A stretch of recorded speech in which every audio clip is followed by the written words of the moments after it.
10 रुपए के सिक्कों को लेकर आरबीआई ने जारी की नई गाइडलाइन। आरबीआई की नई गाइडलाइन दुकानदारों को दी है चेतावनी।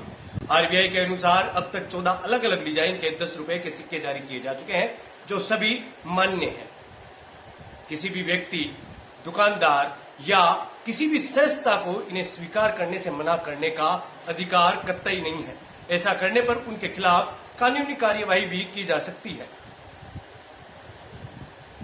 यदि आप सिक्के की असलियत को लेकर संशय में हैं, तो आरबीआई ने टोल फ्री नंबर 144440 जारी किया है, यानी 14440 जारी किया है। इस नंबर पर कॉल करके कुछ सेकंड बाद अपने आप फोन आता है, जिसमें आईवीआर सिस्टम के जरिए 10 रुपए के सिक्कों की सारी जरूरी जानकारी दी जाती है।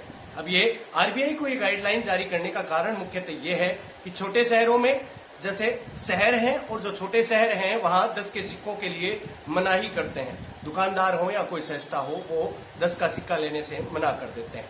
ऐसा क्यों है, ये तो आज तक समझ में नहीं आया, लेकिन लोगों को भी आज तक ये समझ में नहीं आया कि 10 के सिक्के वो मना क्यों करते हैं। 10 का सिक्का भारतीय आरबीआई ने, रिजर्व बैंक ऑफ इंडिया ने 10 के सिक्कों को जारी किया है और इनके लिए बार बार गाइडलाइंस जारी करती रही है। उनको समझने की जरूरत है, उनको समझने की देर है।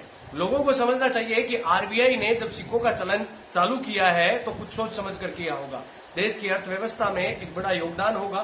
क्या पता सिक्कों की जरूरत होगी, या फिर कहीं राष्ट्रीय धरोहर को बचाने की बात तो नहीं, क्योंकि भारत में हमेशा से सिक्के चलते रहे हैं और कहीं उस धरोहर को बचाने का विचार तो आरबीआई का नहीं।